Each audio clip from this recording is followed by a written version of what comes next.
La betterave, un conte des frères Grimm, lecture par Christophe Tabar. Il était une fois deux frères qui faisaient tous deux le métier de soldats, mais l'un demeurait pauvre, tandis que l'autre était riche. Alors le pauvre voulut sortir de sa misère et quitta l'uniforme pour se faire paysan. Il défricha et laboura son bout de terre et y sema des betteraves. Le grain germa, poussa, et il y eut une betterave qui devint forte et grande, continuant sans cesse à grossir, sans vouloir jamais s'arrêter, et encore, de sorte qu'on pouvait bien la nommer la reine des betteraves, car jamais on n'en avait vu de pareille, et jamais on n'en verra plus. Elle était si grosse à la fin, qu'elle emplissait à elle seule un gros tombereau, auquel il fallut atteler 2 bœufs.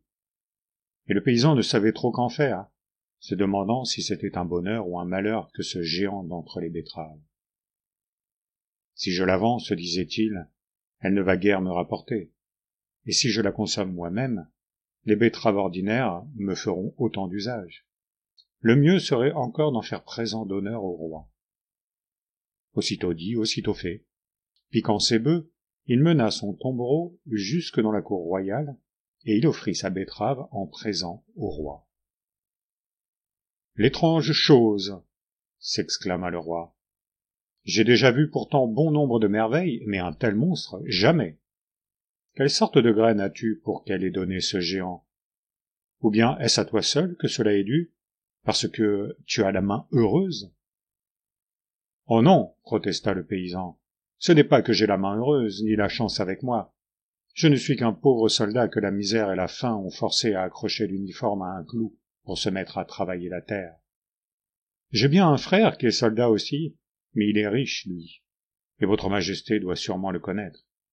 Mais moi, parce que j'étais si pauvre, personne ne me connaissait. » Le roi eut compassion et lui dit, « Oublie à présent ta pauvreté, mon ami. Avec ce que je vais te donner, tu seras au moins aussi riche que ton frère. » Et en effet, il lui donne d'abord de l'or en quantité, et puis des champs, des prés, des bois et des troupeaux, qui firent de lui un riche entre les riches, à côté duquel la richesse de son frère n'était rien. En apprenant ce qu'il avait obtenu d'une seule betterave, le frère se prit à l'envier et se mit à réfléchir en long et en large au bon moyen d'en faire autant. Une pareille chance, n'est-ce pas? Il n'y avait aucune raison qu'il ne la connût pas. Mais comme il tenait à se montrer plus adroit, ce fut de l'or et ce furent des chevaux qu'il offrit en présent au roi. Le roi, en recevant ce cadeau, lui dit qu'il ne voyait rien de mieux à lui donner en échange, et rien de plus rare et de plus extraordinaire que la betterave géante, si bien qu'il fallut que le riche chargeât sur un gros tombereau la betterave de son frère et la rapporta dans sa maison. Il enrageait, à vrai dire, et son dépit, sa fureur se calmèrent si peu, quand il se retrouva chez lui, qu'il en vint aux mauvaises pensées et résolut de tuer ce frère abhorré. Il s'aboucha avec des bandits meurtriers qui se chargèrent de lui dresser un guet-apens pour lui ôter la vie. Puis il alla trouver son frère et lui dit « Mon cher frère, je connais un trésor caché. Viens avec moi, que nous allions le prendre. » Sans méfiance, le frère le suivit. Mais quand ils furent en rase campagne, les bandits lui tombèrent dessus, le ligotèrent et le tirèrent au pied d'un arbre auquel ils voulaient le pendre. À cet instant, la mâle peur les saisit en entendant résonner le pas d'un cheval qui approchait et le chant à tue-tête du cavalier. Vite, vite, ils jetèrent cul par-dessus tête leur prisonnier dans un sac qu'ils nouèrent, le hissèrent jusqu'aux hautes branches de l'arbre et prirent la fuite à toutes jambes.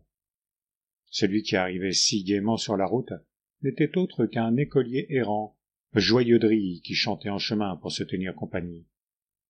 Là-haut, dans son sac, le prisonnier s'était employé à faire un trou pour y voir, et quand il vit qui passait au-dessous de lui, il lui cria son salut. « À la bonne heure, et Dieu te garde !» L'étudiant regarda de droite et de gauche, ne sachant pas d'où venait cette voix. « Qui m'appelle ?» finit-il par demander. Et l'autre, au plus haut de l'arbre, lui répondit par un vrai discours. « Lève un peu tes regards !» cria-t-il. « Je suis ici en haut, installé dans le sac de la sagesse. J'y ai appris quantité de grandes choses en peu de temps. Les universités, avec tout ce qu'on peut y apprendre, ne sont que du vent à côté.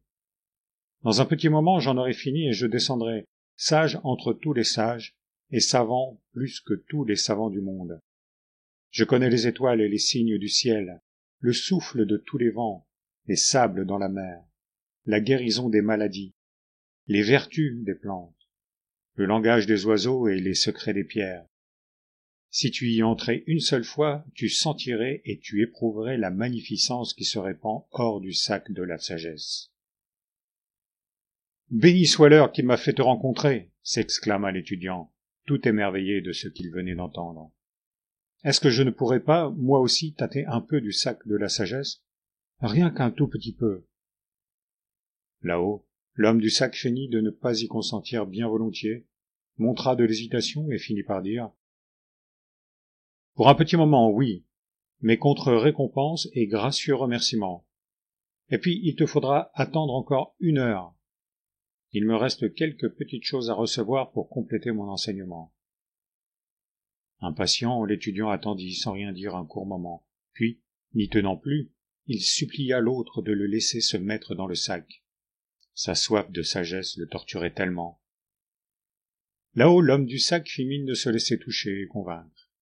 « C'est entendu, dit-il, mais pour que je puisse sortir du temple de la connaissance, il faut que tu fasses descendre le sac au bout de sa corde, et alors tu pourras y entrer à ton tour. » L'étudiant le fit descendre, dénoua le lien du sac et libéra le prisonnier.